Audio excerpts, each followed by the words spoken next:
بسم اللہ الرحمن الرحیم۔ حضرت آسیہ رضی اللہ تعالی عنہا بادشاہ مصر ریان بن ولید کی نسل میں سے تھی۔ حضرت آسیہ رضی اللہ تعالی عنہا کا نسب آسیہ بنت مزاحم بنت عبید بنت ریان بنت ولید ہے۔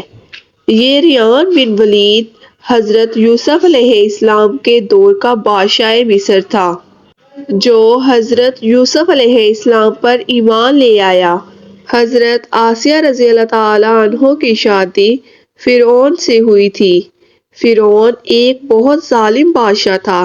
حضرت آسیہ رضی اللہ تعالی عنہ کے پاس بے انتہا دولت ہونے کے باوجود آپ بہت ہی رحم دل اور سخی تھی۔ آپ ضرورت مندوں کی ضرورت پوری کرنے والی خاتون تھی۔ فرعون جیسا خاوند ہونے کے باوجود آپ اللہ کی راہ میں بہت صدقہ خیرات کرتی تھی۔ فرعون ہر وقت حضرت آسیہ علیہ السلام پر ظلم کرتا۔ بادشاہ ہونے کی وجہ سے فرعون نے حضرت آسیہ علیہ السلام سے زبردستی شادی کی تھی۔ حضرت آسیہ علیہ السلام کا باپ فرعون کے ساتھ شادی کرنے پر راضی نہیں تھا۔ فرعون کی بیوی ہونے کے باوجود بھی فرعون کو اللہ تعالیٰ نے آپ سے مشاورت کرنے سے دور رکھا۔ یہی وجہ تھی کہ فرعون کی کوئی اولاد نہیں ہے۔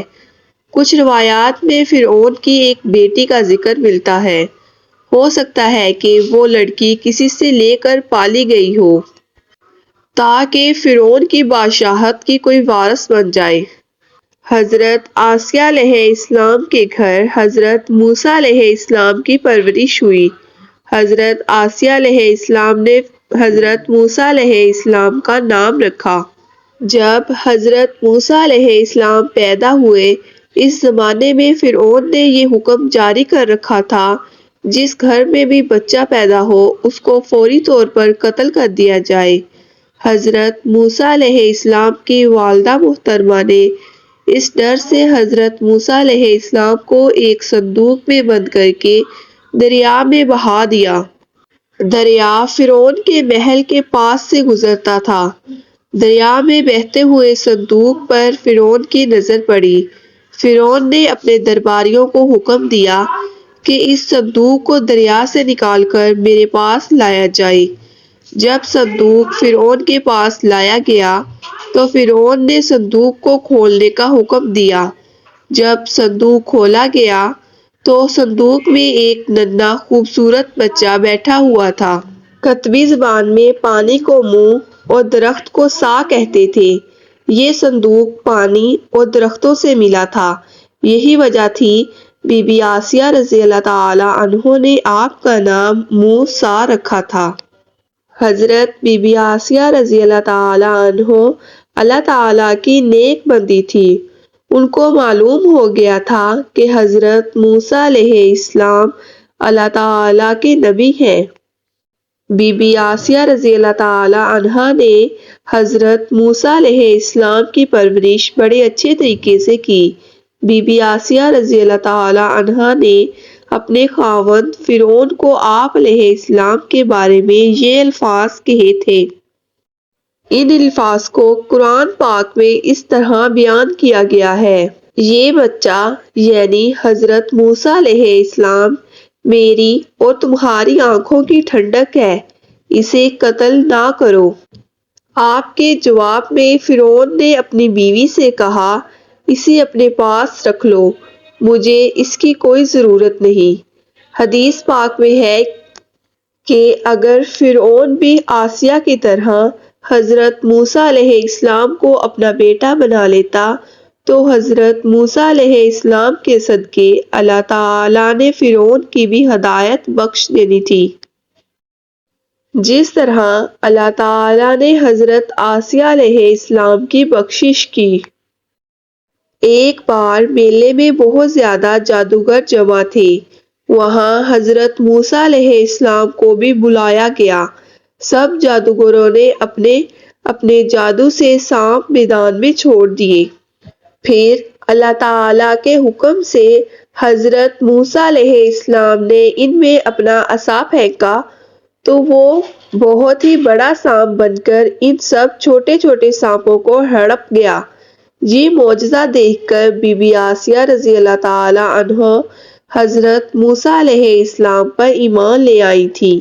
حضرت آسیہ رضی اللہ تعالی عنہا کو بہت ہی بڑی فضیلت نصیب ہو گئی کہ وہ روز قیامت آپ صلی اللہ علیہ وآلہ وسلم کی بیویوں میں شامل ہو جائیں گی۔ ایک روایت میں یوں بیان کیا گیا ہے کہ جب حضرت خدیجہ رضی اللہ تعالی عنہا کے وصال کا وقت قریب تھا تو آپ صلی اللہ علیہ وآلہ وسلم اپنی زوجہ حضرت خدیجہ کے پاس آئے اور فرمانے لگے، اے خدیجہ، مجھے دیکھ کر بہت ناگوار لگتا ہے کہ اللہ تعالیٰ نے جنت میں تمہارے ساتھ ایک اور عورت کو میری بیوی بنا دیا ہے، جس کا نام حضرت مریم بنت عمران حضرت موسیٰ علیہ السلام کی بہن کلثوم ہے، جو کہ دنیا میں فرعون کی بیوی تھی۔ اس کا نام حضرت آسیہ تھا۔ جب فرعون کو پتہ چلا کہ میری بیوی حضرت آسیہ رضی اللہ تعالی عنہا حضرت موسیٰ علیہ السلام کے خدا پر ایمان لے آئی ہے تو فرعون نے اپنی بیوی کو شہید کرنے کا پکا ارادہ کر لیا۔ جب حضرت آسیہ رضی اللہ تعالی عنہا کو فرعون نے اذیتیں دیں تو مرتے وقت حضرت آسیہ رضی اللہ تعالی عنہا کی زبان پر یہ دعا جاری تھی، جس دعا کو قرآن پاک میں اس طرح بیان کیا گیا ہے، جس کا ترجمہ کچھ یوں ہے، اے میرے رب، میرے لیے اپنے پاس جنت میں ایک گھر بنا اور مجھے فرعون اور اس کے کام سے نجات دے اور مجھے ظالم لوگوں سے نجات بخش۔ حضرت آسیہ کو شہید کرتے وقت فرعون نے اپنے درباریوں کو حکم دیا تھا کہ حضرت آسیہ کو شہید کرتے وقت فرعون نے کہا، اس کے جسم کی چمڑی اتار دو اور پھر ایک بڑی سی چٹان لے کر آؤ۔ اگر حضرت آسیہ چٹان کو دیکھ کر ڈر گئی تو یہ مجھ پر ایمان لے آئے گی، میں اس کو معاف کر دوں گا، اور اگر یہ چٹان کو دیکھ کر نہ ڈری اور اگر حضرت موسیٰ علیہ السلام کے رب پر قائم رہی تو اس چٹان کے نیچے دے کر شہید کر دیا جائے۔ جب حضرت بی بی آسیہ کے سامنے چٹان لائی گئی تو اللہ تعالیٰ کی محبت بی بی آسیہ کے دل میں شدید سماتی گئی۔ آپ کی زبان پر اللہ تعالیٰ کا شدید ذکر جاری ہو گیا۔ جب فرعون نے یہ دیکھا، چٹان سے آپ کو شہید کروا دیا۔ حضرت آسیہ رضی اللہ تعالی عنہا کا مزار مبارک مصر میں واقع ہے۔ معزز ناظرین، اگر آپ کو ہماری یہ ویڈیو اچھی لگی تو ویڈیو کو لائک کریں اور ہمارے اس چینل پر مزید معلوماتی اور اسلامی ویڈیوز دیکھنے کے لیے ہمارا channel excel yourself subscribe کریں۔